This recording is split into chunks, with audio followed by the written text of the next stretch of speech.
cant ngërëm ñeel na leen yéen ñi safoo site internet bi di Talibé Sonko TV li gën a fës ci bopp xabaar yi nag dañu koy doore candidat bi nga xamante ne moom mooy Cheikh Tidiane Dièye daal dinay fësal lekk ni ki tey ji ci page Facebook am ne pare nag pour jàppale kii di Bassirou Diomaye Faye mi nga xamante ne kii di Ousmane Sonko rek moom moo ko daal di tànn la mu daal di xamle Cheikh mooy Diomaye mooy Cheikh mu nekk kat yoo xamante ne rek dénk na ko nag sénégalais yi nekk ci biir réew mekk ci bitim réew nee na nag xaritam bi di Ousmane Sonko nekk ab allié naam tànneef bi nga xamante ne rek daal dina koy tànn kii di Bassirou Diomaye Faye ngir mën a gagner élection présidentielle de ci atum 2024 bi de nekk na projet boo xamante ne rek buñ yàgg liggéey la mu nekk projet souverainiste refondateur patriotique panafricaniste waaye nag mu fas yéene ko partagé ak ñoom ndax kii di Ousmane Sonko waaye na ak loyauté bu mat sëkk ak dal gu mat sëkk ci langum politique bi ndax nag mbir mu nu mel moom moo tax sax mu am fierté bu toll ni ak responsabilité bu toll ni rek daal di topp boobu les choix ndax kii di président Ousmane Sonko bii di projet am daal bëgg na rek mu daal di jàll ndax jot na nag ñi nga xamante ne rek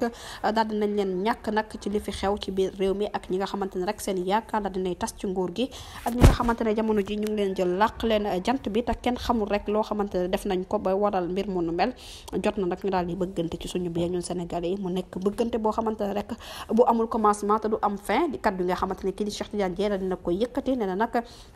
campagne yi lépp lu mu laaj rek dinañ ko ci def moo xam nag lépp loo xamante ne rek yooyu les campagne daal dina koy laajte pare nañ pour daal di koy def ndax jamono ji kii di Macky Sall daal na leen abal wàcc abal leen ñu daal di yéeg loolu kese rek moom mooy seen projet ba tey rek ki nga xamante ne moom mooy Cheikh Tidiane Dièye la mu daal di xam ne nag nee na pare na ci tànneef bi nga xamante ne moom la kii di Ousmane Sonko tànn Bassirou Diomaye Faye mu nekk tànneef bu set wecc pour jàppale ko ci loolu nag ma ngay ñaax képp koo xamante ne rek jot nga voté nga daal di récupérer sa carte électeur nee na nag ma ngay jaajëfal bu baax sénégalais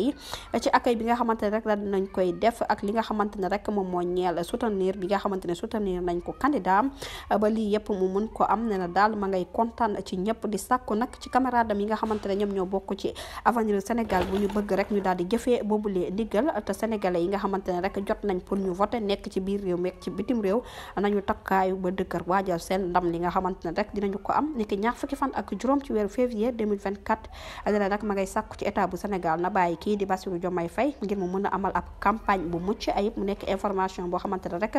daal dina koy jox moom Cheikh Tidiane Dièye dina daal Diomaye mooy Cheikh mbir mu nu mel mi ngi ko fësal ni ki tey ji rek yem ak ñaar fukki fan ak juróom-ñeent ci weeru janvier 2024 foofu ca diwaan bu Ndakaaru jërë ngeen jëf ci teewlu bi bu leen fàttee abonné bés cloche de notification ngir amaat leen info